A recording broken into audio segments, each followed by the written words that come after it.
October 12th, 1946. Yokohama Port, Japan.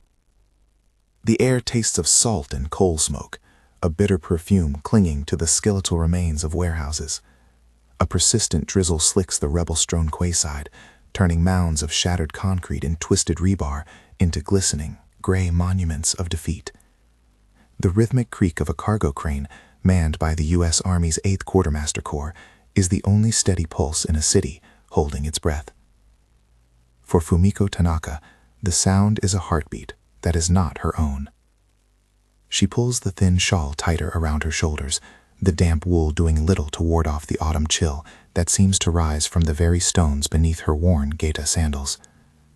Her world has shrunk to this, a daily walk to the supply depot, a place of both necessity and shame. Here, the victors dispense life in the form of sea rations, powdered milk, and surplus blankets. To be here is to admit your own nation's failure, your own personal desperation. Every gaze from a passing Japanese man feels like an accusation. Every whistle from a lounging American GI feels like a brand. Fumiko keeps her eyes down, her focus on the careful placement of her feet, navigating the treacherous landscape of a city she no longer recognizes. She remembers Yokohama before, the vibrant silks, the scent of spices from the trading houses, the laughter spilling from noodle shops. Now the dominant smells are of diesel fumes and American cigarettes. The dominant sounds are the rumble of Jeep engines and the sharp foreign cadence of English. The war had taken her husband, a lieutenant in the Kwantung Army, swallowed by the vastness of Manchuria. It had taken her home, incinerated in the firebombing raids of 45. And, according to the dismissive military doctor who had seen her a year ago, it had taken her future. "Your body has endured too much stress," he had said, not unkindly, but with the finality of a judge passing sentence. "There is scarring. You will not be able to carry a child." Barren, umazume, a word that sealed her off from the life other women were meant to live. A widow, childless, in a culture that revered family above all else. She was an echo in an empty house, a branch that would bear no fruit. The diagnosis was a quiet internal devastation that mirrored the ruin of her city. She had accepted it. It was just one more loss in a litany of them. That's why she doesn't look up when a shadow falls over her. It's just another soldier. But the silence that follows is different. No catcalls, no boisterous laughter. Just presence. Finally, a voice, deep and gentle, cuts through the drizzle. "Ma'am, you dropped this." She blinks, looking down at the muddy ground. There, half submerged in a puddle, is one of the small wooden ration tokens she had clutched in her hand. Her gaze travels up from the offered token, past the olive drab trousers and Ike jacket, to the man's face. He is a black American soldier, a corporal, judging by the stripes on his sleeve. He is tall, with kind eyes that hold none of the predatory arrogance she has come to expect. He is simply holding out her token, a small island of civility in an ocean of chaos. She bows her head quickly, a gesture of deference and embarrassment. "Arigato," she whispers, her voice raspy from disuse. She takes the token, her fingers brushing against his. The brief contact is like a spark of warmth on a frozen limb. He doesn't leave. He just stands there, holding a large canvas sack. "Names, games," he says slowly, clearly. "Corporal James Washington." He gestures to the depot. "Hard day." It's not a question, but a statement of shared observation. Fumiko looks at him properly for the first time. She sees the weariness in his posture, the way he stands slightly apart from the other white soldiers who are laughing when smoking nearby. She knows, in a way she cannot articulate, what it is to be set apart. An outsider in a world that belongs to others. In his segregated unit, he lived a life parallel to the main force. Here in Japan, she was a ghost of a dead empire. Two solitary figures, standing in the rain, surrounded by the wreckage of history. She offers a small, hesitant smile. "Fumiko," she says, the name feeling strange on her own lips. He repeats it softly, testing the sound. "Fumiko." It sounds new. For a moment, the grinding noise of the port fades. The drizzle seems to soften. There is only the quiet space between two people who have nothing, and for that reason, have nothing to lose. He gestures with his head towards a small makeshift stand selling weak tea, A question that needs no words. She hesitates for a heartbeat, the ingrained warnings of her culture screaming at her. But then she looks into his eyes and sees not a conqueror, but a man who looked just as lonely as she felt. The tea house was little more than a lean-to of scavenged lumber and tar paper, but inside, the steam from the iron kettle offered a fragile shield against the world. They sat on low wooden stools, a chipped ceramic cup between them. Conversation was a slow, painstaking process, a bridge built of simple English words, patient gestures, and the universal language of a shared smile. James, he insisted she called him Jimmy, spoke of his home in Georgia, of tall pine trees and a heat that baked the earth hard. Fumiko spoke of the cherry blossoms in Sankeian Garden, of how they fell like pink snow in the spring. Their meetings became a secret ritual. They found quiet corners in the recovering city, a forgotten shrine, a stretch of beach where the waves washed over shattered seawalls, the hushed aisles of a black market stall. In these stolen moments, the harsh realities of their existence seemed to recede. He was not Corporal Washington of the segregated 42nd Quartermaster Battalion. She was not the barren widow of an imperial soldier. They were just Jimmy and Fumiko. He never pushed, never demanded. He listened. He learned the Japanese words for beautiful and thank you and tomorrow. He brought her things he traded for, a bar of Hershey's chocolate that tasted impossibly sweet, a pair of thick wool socks that felt like a decadent luxury. For Fumiko, it was a reawakening. The grief and resignation that had encased her heart like a shroud of ice began to crack. She started to see color again, the vibrant red of a persimmon in a vendor's stall, the deep blue of the evening sky over the bay. She found herself laughing, a sound so foreign it startled her. Jimmy's presence was a quiet, steady warmth. He saw her, not as a defeated subject, not as a woman of loose morals, but as Fumiko Tanaka, a person. And she, in turn, saw past the uniform in the color of his skin to the gentle, weary soul within. She saw the hurt in his eyes when he mentioned the separate barracks, the subtle slights from his white superiors. They were two outcasts who had found an unlikely refuge in one another. One evening in early December, the air sharp with the promise of winter, they walked along the waterfront. The moon was a silver disk in a clear, cold sky. They had fallen into a comfortable silence, their shoulders occasionally brushing. He stopped and turned to her, his expression serious in the pale light. He reached out and gently touched her cheek, his thumb tracing the line of her jaw. It was a gesture of such profound tenderness that it made her breath catch in her throat. All the barriers, all the warnings, all the fear simply dissolved. Later, in the small two-room house she had managed to secure, the world outside ceased to exist. The paper screens, patched with newspaper, diffused the moonlight, casting the room in a soft, ethereal glow. Here, there was no rebel, no occupying army, no disapproving glances. There was only the scent of tatami mats and the sound of their breathing. As their intimacy deepened, he paused, his brow furrowed with a gentle concern, a question in his eyes. He was a responsible man, a kind man. Fumiko understood. She placed her hand on his chest, feeling the steady beat of his heart. She looked directly into his eyes, wanting him to see the complete, unvarnished truth as she knew it. "Daijobu," she said softly. "It's okay." Then, in her careful, deliberate English, she spoke the words that had defined her existence for the past year. "You don't need to worry." She took a breath, the statement both a relief and a sorrow. "I can't get pregnant." She saw the flicker of sadness for her in his eyes, but it was quickly replaced by acceptance, by trust. He didn't question it. It was a fact she had stated, a part of her story. And in that moment, that shared, mistaken belief became the foundation of their freedom. They were safe. There would be no complications, no consequences to their forbidden love. They were two people with broken pasts, living on borrowed time, with a future that was, they believed, completely under their control. In their small moonlit room, they threw caution to the wind, finding solace and a fierce, desperate joy in one another, utterly convinced that their love, however beautiful, could never create a life. They were adrift, and they believed they had found a shore where no new storms could ever reach them. The spring of 1947 arrived with a stubborn, defiant beauty. Cherry blossoms erupted in clouds of pink and white, draping themselves over ruins and filling the air with a scent of renewal that felt like a lie. For Fumiko, however, the world was tilting.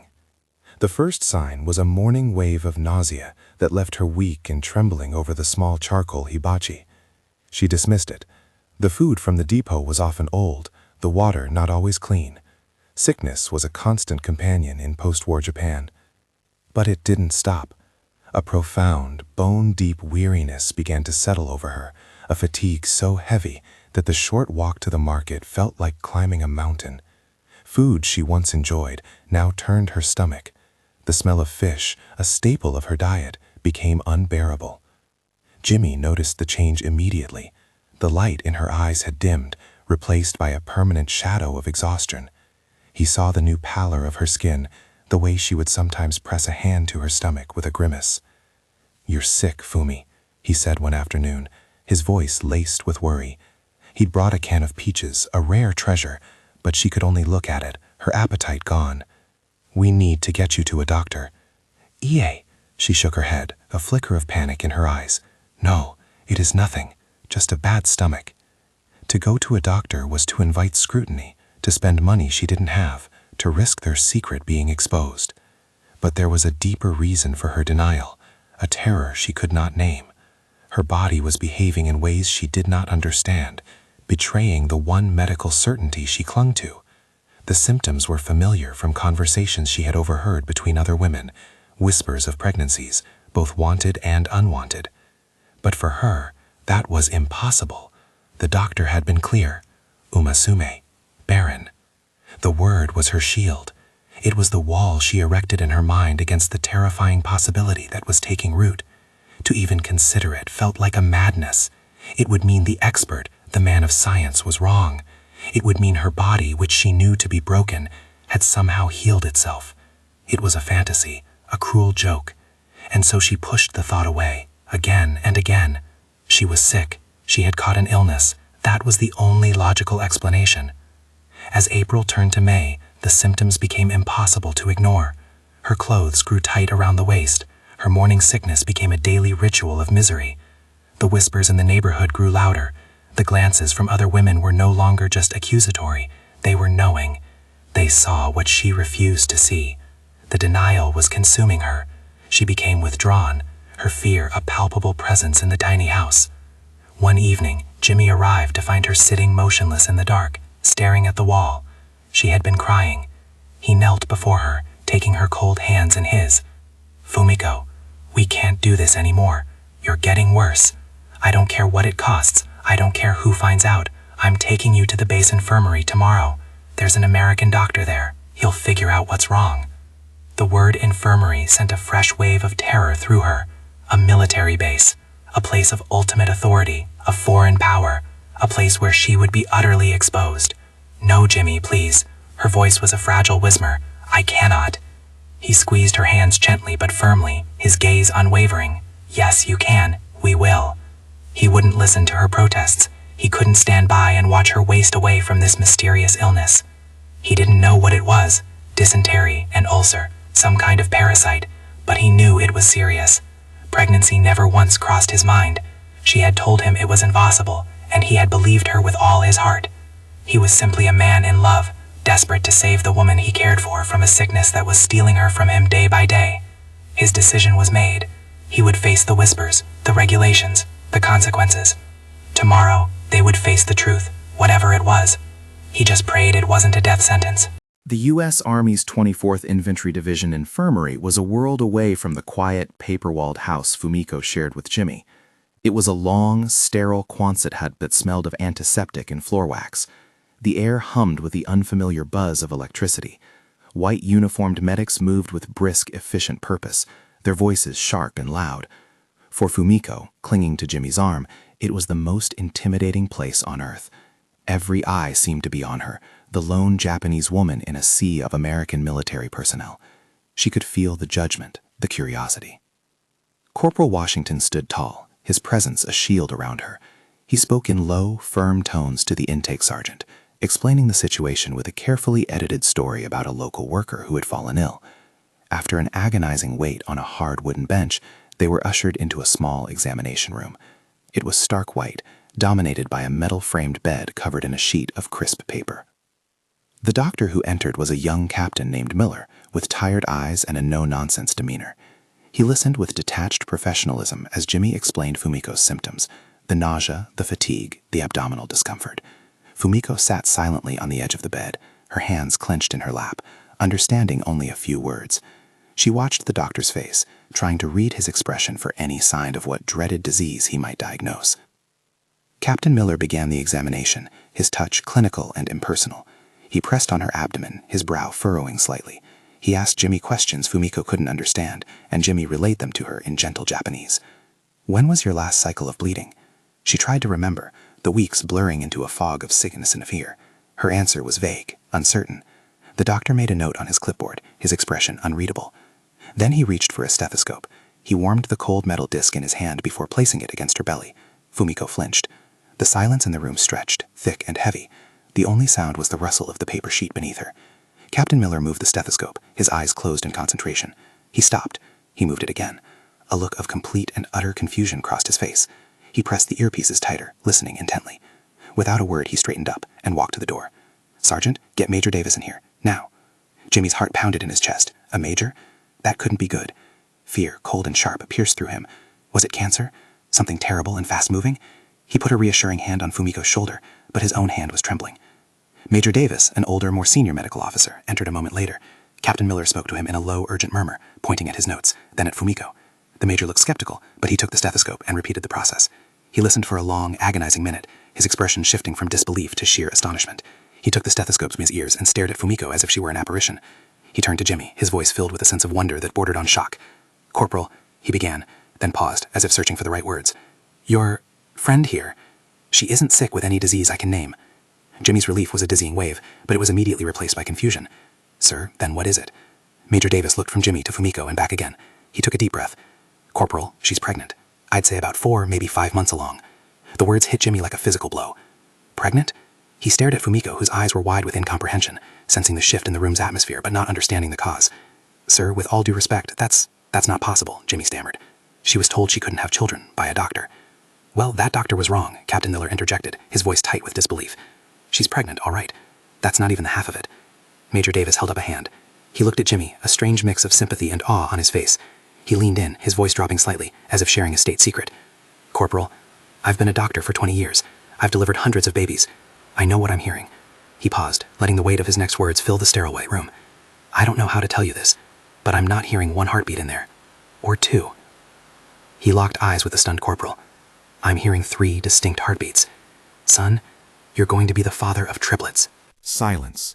A profound, ringing silence that swallowed the doctor's words, the hum of the infirmary, the very air in the room.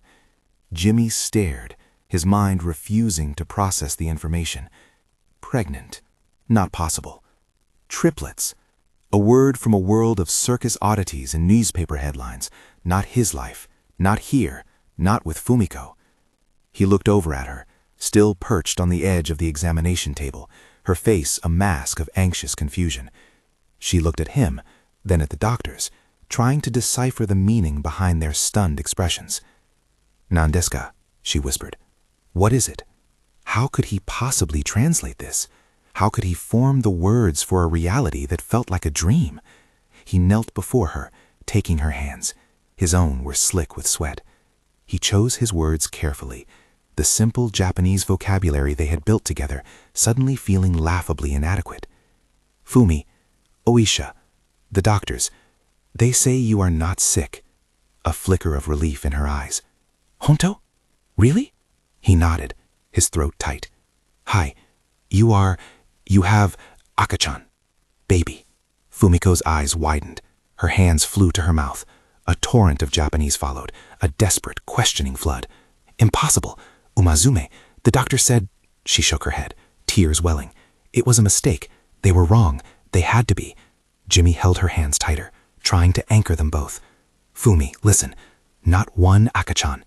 He held up 3 fingers, the gesture feeling absurd, theatrical. 3. Mitsu. She simply stared at his hand. The meaning didn't connect. The number was an abstraction. Her mind, which had spent over a year fortifying itself with the certainty of its own barrenness, could not tear down the walls and build a new reality in a single moment. She just kept shaking her head, the tears now streaming down her face, a silent mantra of Ie, Ie, Ie falling from her lips. It was not a cry of joy. It was a wail of utter, terrified disbelief. The drive back to her small house was conducted in a near-total silence, broken only by the grumble of the Jeep's engine. The initial shock was beginning to recede, replaced by the crushing weight of their new reality. A medical miracle had occurred. A woman told she could never conceive was carrying not 1 life, but 3. But this miracle felt less like a gift from the heavens and more like a ticking bomb. They sat in her room as twilight painted the paper screens in shades of purple and gray. The implications began to descend upon them, one by one, each heavier than the last. A child, a mixed-race child. In 1947 Japan, the child of an American GI, a konketsuji, would be an outcast, a living symbol of the nation's defeat and occupation. A child with a black father would face yet another layer of prejudice, not just from the Japanese, but potentially from Americans as well. And now, multiply that by 3. How could they possibly feed 3 extra mouths in a country still grappling with widespread starvation? How could Fumiko, a lone widow with no family support, care for 3 infants? Where would they even live? And what about Jimmy? His tour of duty wouldn't last forever. The U.S. Army had strict anti-fraternization policies, let alone protocols for a black corporal fathering triplets with a Japanese national. Could he bring them home? To Georgia? To a country where in many states their union was illegal, a crime punishable by prison? Where their children would be caught between 2 worlds, belonging to neither? The future, which had once been a simple if bleak path, had just fractured into a million terrifying possibilities. The safety they had found in Fumiko's diagnosis, the very foundation of their consequence-free love, had been a lie. Their tender, private sanctuary had been breached, and a storm of unimaginable complexity was gathering on the horizon. The joy that should have accompanied such miraculous news was suffocated by a tidal wave of fear. Jimmy looked at Fumiko. She had stopped crying. She was sitting perfectly still, one hand resting protectively, wonderingly, on her stomach. For the first time, she was not denying the life within her. She was feeling it. He moved to her side, wrapping his arms around her. They didn't speak. There were no words for the monumental, life-altering event that had just befallen them. They were no longer just 2 lonely outcasts finding comfort in the ruins. They were about to become a family that the world was not ready for, and one they had no idea how to protect. They clung to each other in the gathering darkness, 2 souls facing a future that was both a blessing beyond measure and a curse of terrifying proportions. The miracle had happened. The real battle, the fight for survival, had only just begun.